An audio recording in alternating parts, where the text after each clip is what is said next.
Refugees from all over the world have sought sanctuary in the so-called jungle camp in Calais, France.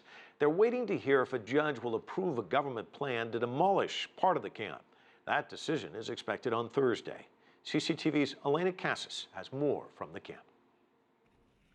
Charity groups here say the future of more than 3,400 people hangs in the balance as a court decides whether to demolish part of this refugee camp.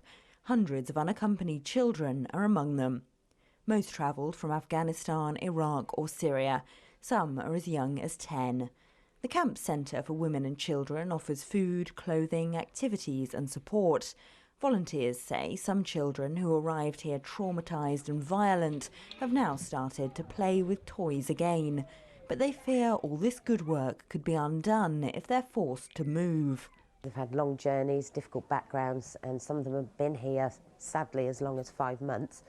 And they have had a kind of consistency and access to the basics on a regular basis. So they kind of settled a little bit. Obviously, none of us want them to stay here, but this move obviously is causing them a lot of distress. The team here fear they'll move to other, less organised camps with no infrastructure, and the volunteers won't be able to track them down. They're not the only ones worried about where residents will go if the jungle is destroyed. Belgium introduced special border checks on Wednesday to keep them out.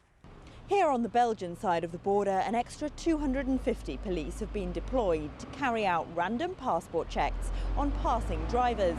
The Belgian Interior Minister has made it clear that the aim is to prevent any migrants evacuated from the Calais camp from crossing the border. French authorities say squalid conditions and incidents of violence at the camp prompted their plan to bulldoze parts, and their goal is to move refugees into these repurposed shipping containers. Many refugees say they don't want to do that and fear being fingerprinted and registered in France will keep them from reaching their preferred destination, Britain. Charity groups say the UK needs to take responsibility for some of the people here with ties to Britain, and they've brought legal cases in London on behalf of a few young people. The law, they say, allows families to be reunited. Ibrahim is 17 and wants to join his mother in Birmingham, where she has asylum status. He didn't want to show his face on camera. They're working on my case. I've been in court, so they approve it. That's I should reunite with my family, but now UK courts should decide about me. He's been waiting 3 months.